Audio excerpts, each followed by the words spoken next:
Malayalam big boss season 7 പുതിയ updation നോക്കാം. കഴിഞ്ഞ ദിവസം സ്വേച്ഛാധിപതികളായ ജിസേലിനും നെവീനും പണിപ്പുരയിൽ പോകുന്നതിന് ഒരവസരം കിട്ടിയിരുന്നു. അതും അൺലിമിറ്റഡ് പോയിന്റുകളായിരുന്നു. ആ പണിപ്പുര ടാസ്ക് വഴി ജിസേലിന് അനുമോളുടെ ഒരു പാക്കേജ് കിട്ടിയിരുന്നു. എന്നാൽ ജിസേല് അത് തിരിച്ച് പണിപ്പുരയിലേക്ക് തന്നെ ഇടുന്നുണ്ട്. ഇത് കാണുന്ന അനുമോള് സങ്കടപ്പെട്ട് പണിപ്പുരയിലെ ആ ഗ്ലാസ്സിലൂടെ തൻ്റെ പാക്കേജ് നോക്കി കരയുന്ന അനുമോളെ നമുക്ക് അന്ന് ലൈവിൽ കാണായിരുന്നു. ശരിക്കും അനുമോള് സങ്കടപ്പെട്ട ഒരു നിമിഷമായിരുന്നു അത്. കാരണം അതൊരു ജെനുവിൻ കരച്ചിലായിട്ട് നമുക്ക് തോന്നി. എന്തായാലും അതും ബിഗ് ബോസും കണ്ടുവെന്ന് തോന്നുന്നു. അതുകൊണ്ട് തന്നെ പിറ്റേ ദിവസം അനുമോൾക്ക് മാത്രമല്ല എല്ലാ കണ്ടസ്റ്റൻസിനും അവരുടെ ഓൾമോസ്റ്റ് എല്ലാ വസ്തുക്കളും ബിഗ് ബോസ് തിരിച്ചു കൊടുക്കുന്നുണ്ട്. അൺലിമിറ്റഡ് ടൈം വഴി പണിപ്പുരയിൽ നിന്ന് തന്നെ അവർക്ക് എല്ലാ സാധനങ്ങളും എടുക്കാവുന്നതാണ്.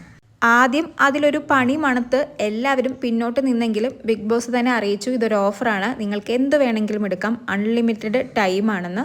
അതിൽ എനിക്ക് തോന്നുന്നു 16 കണ്ടസ്റ്റൻസിൽ ഏറ്റവും കൂടുതൽ സാധനങ്ങൾ ലഭിച്ചത് അനുമോൾക്കായിരുന്നു. അനുമോളുടെ ഡ്രസ്സും മേക്കപ്പും എല്ലാം കിട്ടിയപ്പോൾ തന്നെ വളരെ ഹാപ്പിയായിരുന്നു. കരഞ്ഞതിന് എന്തായാലും ഫലം കിട്ടി. ഇന്നലെ ഒരു പാക്കേജാണ് ജിസയിലെടുത്ത് പണിപ്പുരയിലേക്ക് ഇട്ടതെങ്കിൽ ഇന്ന് അതിൻ്റെ 10 ഇരട്ടിയാണ് അനുമോൾക്ക് തിരിച്ചു കിട്ടിയിരിക്കുന്നത്.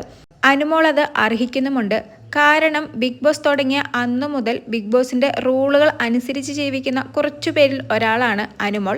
പലരും അവിടെ റൂളുകൾ തെറ്റിച്ചപ്പോഴും അനുമോൾ അത് കറക്റ്റായിട്ട് ഫോളോ ചെയ്യുന്നുണ്ടായിരുന്നു. പല കാര്യങ്ങളിലും അനുമോള് ജിസേലിനെ ടാർഗറ്റ് ചെയ്യുന്നതും അതുകൊണ്ടാകാം. കാരണം റൂൾ അനുസരിച്ച് നിൽക്കുന്ന അനുമോളെക്കാട്ടിലും സപ്പോർട്ട് ചെയ്യുന്നത് റൂൾ തെറ്റിക്കുന്ന ജിസേലിനെയാണ്. പലരും ജിസേലിനെ സപ്പോർട്ട് ചെയ്യുമ്പോൾ സ്വാഭാവികമായും അനുമോൾക്ക് ദേഷ്യവും അസൂയയും ഉണ്ടാകാം. അത് സർവ്വസാധാരണമായ ഒരു കാര്യമാണ്. ടാസ്കിൽ അനുമോൾക്ക് വലിയ മികവ് പുലർത്താൻ സാധിക്കാത്തത് കൊണ്ട് തന്നെ പണിപ്പുരയിൽ പോകാൻ പലപ്പോഴും അനുമോൾക്ക് സാധിച്ചിട്ടില്ല. പോയവരാകട്ടെ പലപ്പോഴും അവരുടെ സ്വന്തം വസ്തുക്കളും അല്ലെങ്കിൽ ഫുഡ് ഐറ്റംസുമാണ് എടുത്തുകൊണ്ട് വന്നിരുന്നത്. ഇത്രയും പണിപ്പുര ടാസ്ക് കഴിഞ്ഞതിൽ നിന്നും അനുമോൾക്ക് കിട്ടിയത് എനിക്ക് തോന്നുന്നു ഒരു പെർഫ്യൂം മാത്രമാണ്. അതുകൊണ്ട് തന്നെ ബിഗ് ബോസ് എന്തായാലും ഈ തവണ അറിഞ്ഞ് അനുമോളുടെ സങ്കടം കണ്ടിട്ടാണെന്ന് തോന്നുന്നു എല്ലാവർക്കും എല്ലാ വസ്തുക്കളും തിരിച്ചു നൽകിയിരിക്കുകയാണ്. എനിക്ക് തോന്നുന്നു ജിസേലിൻ്റെ പെട്ടി മുംബൈക്ക് തിരിച്ചു പോയതുകൊണ്ട് തന്നെ ജിസേലിനൊന്നും കിട്ടിയില്ല എന്ന് തോന്നുന്നു. അതിനെക്കുറിച്ച് വലിയ ഉറപ്പില്ല. എന്തായാലും ഡ്രസ്സും മേക്കപ്പും തിരിച്ചു കിട്ടിയപ്പോൾ തന്നെ അനുമോൾ ഹാപ്പി ആകുകയും ചെയ്തു. കുറച്ചും കൂടി കോൺഫിഡൻസ് ആയതുപോലെ തോന്നി.